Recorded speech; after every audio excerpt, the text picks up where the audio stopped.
2021 के अंदर इंडिया ने COP26 समिट के अंदर बहुत सारे कमिटमेंट किए हैं, जैसे कि हम लोग 1 बिलियन टन तक कार्बन का रिडक्शन कर देंगे 2030 तक। इसके साथ साथ हम लोग कार्बन इंटेंसिटी को रिड्यूस कर देंगे 45%। कार्बन इंटेंसिटी का मतलब यहां पे ये है कि कितना कार्बन एमिट किया गया है पर यूनिट ऑफ जीडीपी। इसके साथ साथ हमने ये भी प्लेज लिया है कि 500 गीगावाट तक हम लोग नॉन फॉसिल फ्यूल्स की कैपेसिटी को इंट्रोड्यूस करेंगे। इन सब चीजों को ध्यान में रखते हुए भारतीय सरकार ने एनर्जी कंजर्वेशन बिल को पास कर दिया यूनानिमसली। 8 अगस्त को लोकसभा ने पास कर दिया था और 12 दिसंबर को राज्यसभा ने पास कर दिया है।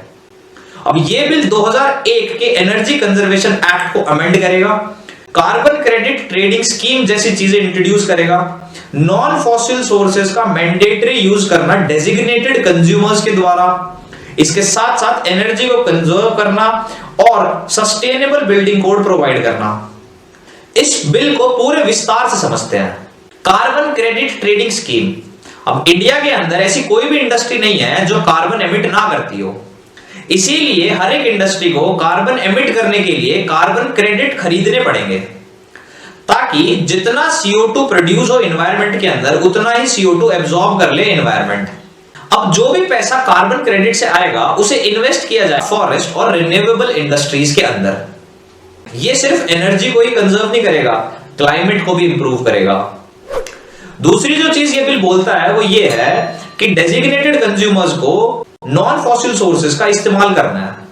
अब डेजिग्नेटेड कंज्यूमर्स का मतलब ये है कि कोई भी जो कार्बन का एमिट कर रही है कुछ लेवल से ज्यादा, जैसे सीमेंट इंडस्ट्री हो गई, रेलवेज हो गए ट्रांसपोर्ट में, ऑटोमोबाइल इंडस्ट्रीज हो गई, तो ये सारी इंडस्ट्रीज को कार्बन क्रेडिट्स खरीदने पड़ेंगे। तीसरी चीज ये बिल प्रोवाइड करता है वो है सस्टेनेबल बिल्डिंग कोड। अब कोई भी बिल्डिंग चाहे वो रेसिडेंशियल हो या कमर्शियल हो जो 100 किलोवाट से ज्यादा वोल्टेज यूज करती है उसको नॉन फॉसिल सोर्सेज का इस्तेमाल करना पड़ेगा। अगर वो इन चीजों पे नहीं रहा, यानी कि अगर उसने इस लॉ को फॉलो नहीं किया तो उसे 10 लाख तक की पेनल्टी भरनी पड़ेगी। इसके साथ साथ आपने नाम तो सुना ही होगा ब्यूरो ऑफ एनर्जी एफिशिएंसी। जी हाँ, BEE। ये वही BEE है जो अपने इलेक्ट्रिकल अप्लायंसेस पे स्टार रेटिंग प्रोवाइड करता है। इस बिल ने उस BEE ऑर्गेनाइजेशन को भी एक्सपैंड करने का सोचा है, यानी कि अब वो एक ऑर्गेनाइजेशन थोड़े बड़े लेवल पे काम करेगी और उसमें स्ट्रेंथ वर्कर्स की ज्यादा होगी, जिससे कि मॉनिटरिंग करने में और इंप्लीमेंट करने में थोड़ी हेल्प मिले। अब ये बातें तो वो हैं जो कागज के टुकड़े पे लिखी हुई हैं, लेकिन इंडिया जैसी बड़ी कंट्री में किसी भी लॉ को इंट्रोड्यूस करना इतना आसान नहीं है। तो ये जो बिल किन किन प्रॉब्लम से जूझ रहा है उसे ध्यान से समझने की कोशिश करते हैं। अब 4 चैलेंजेस ऐसे हैं जो ये बिल फेस करने वाला है। सबसे बड़ा challenge, carbon credit trading scheme को इंट्रोड्यूस तो कर दिया है, लेकिन ये नहीं बताया कि कौन सी मिनिस्ट्री इसे रेगुलेट करेगी। हाँ, ये जरूर लिखा हुआ है कि जो नोडल मिनिस्ट्री है या जो मिनिस्ट्री इसे रेगुलेट कर रही है वो है मिनिस्ट्री ऑफ पावर, और जो इंप्लीमेंटिंग एजेंसी है वो है BEE। लेकिन क्या आप लोगों को ऐसा लगता है कि सिर्फ कार्बन का एमिशन पावर इंडस्ट्री करती है? अगर आपको ऐसा लगता है तो मैं आपको एक डेटा बताता हूं। 2021 के अंदर एग्रीकल्चर सेक्टर ने 14% तक ग्रीन हाउस गैसेस का लिबरेशन किया था। यही इंडस्ट्रियल सेक्टर ने 8% तक ग्रीन हाउस गैसेस एमिट की थी एनवायरनमेंट के अंदर। अब आप लोग एक बात बताओ, अगर सारी मिनिस्ट्रीज इसे रेगुलेट करेगी तो क्या ये प्रॉब्लम नहीं बन जाएगी? दूसरा चैलेंज ये है कि जैसे SEBI सेबी रेगुलेट करता है शेयर्स एंड कमोडिटी ट्रेडिंग को, वैसे ही इलेक्ट्रिसिटी ट्रेडिंग जो होती है उसको रेगुलेट करता है CERC, central electricity regulatory commission.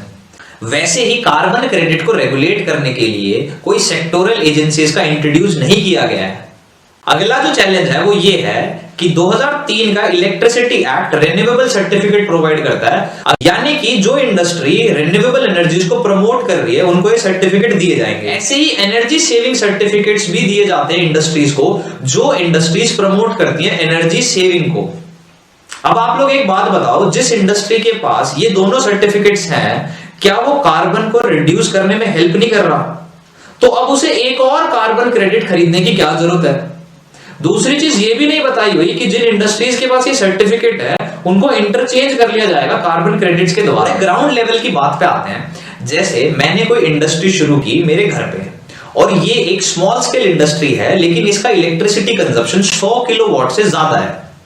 तो अब मेरे को स्विच करना पड़ेगा नॉन फॉसिल सोर्सेज की तरफ। लेकिन मेरे एरिया के अंदर जो डिस्कॉम सेक्टर है वो सिर्फ और सिर्फ एक ही है, यानी कि मोनोपोली है अभी भी डिस्कॉम सेक्टर्स की। तो मैं स्विच कैसे कर सकता हूं? अब मान लिया मेरी इंडस्ट्री ने बायोगैस प्लांट की तहत कन्वर्ट कर लिया है। बायोगैस प्लांट लगाने के लिए मेरे को कुछ इन्वेस्टमेंट करनी पड़ेगी।